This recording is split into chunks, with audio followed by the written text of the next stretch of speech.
The unfortunate fiasco at the Mandela Memorial. Do you think that could happen here in Alexandria?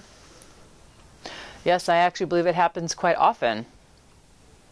I think many folks, though, keep that information to themselves. Perhaps individuals don't feel comfortable sharing those experiences that they've had with interpreters. Interpreters do go in, take jobs that they're not qualified for, and can really impact the situation, the communication situation for access. So we need to be able to look at having an improved system that allows deaf individuals to have access and to speak up in regards to their rights. They need to be able to say, this interpreter is not qualified, to be able to speak up and repair the situation for themselves. We want to ensure that deaf people feel confident in their ability to speak out about their rights.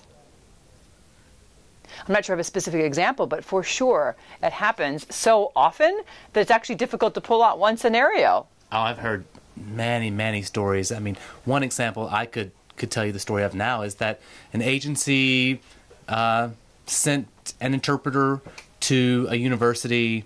The interpreter's not that great. The person is in a college classroom.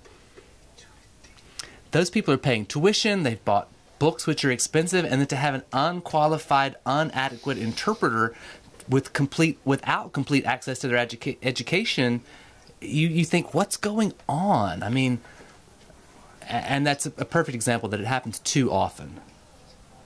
Yeah, and of course, it's not only in the educational environment. We're talking about in medical environments. Imagine doctor visits or going to the hospital. These scenarios where people who are not qualified are placed in those situations.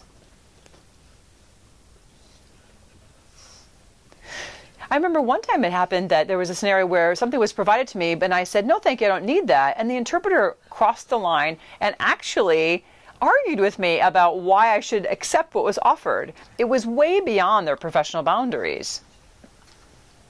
So I had to go and actually reach out to the agency to say, this is not appropriate. I mean, but you can see how it actually throws a deaf person in the midst of the situation. Well, it's important that the agency hears from the deaf community, you know, and that people be educated about interpreters that are good. I mean, if a deaf person is using maybe sign language as their second or third language, and the interpreter is not interpreting appropriately, maybe that person leaves the doctor's office and thinks, oh, fine, I have a disease, but I don't even know what my treatment protocol is going to be. And unfortunately, that kind of thing happens a lot. Mm-hmm. That's right.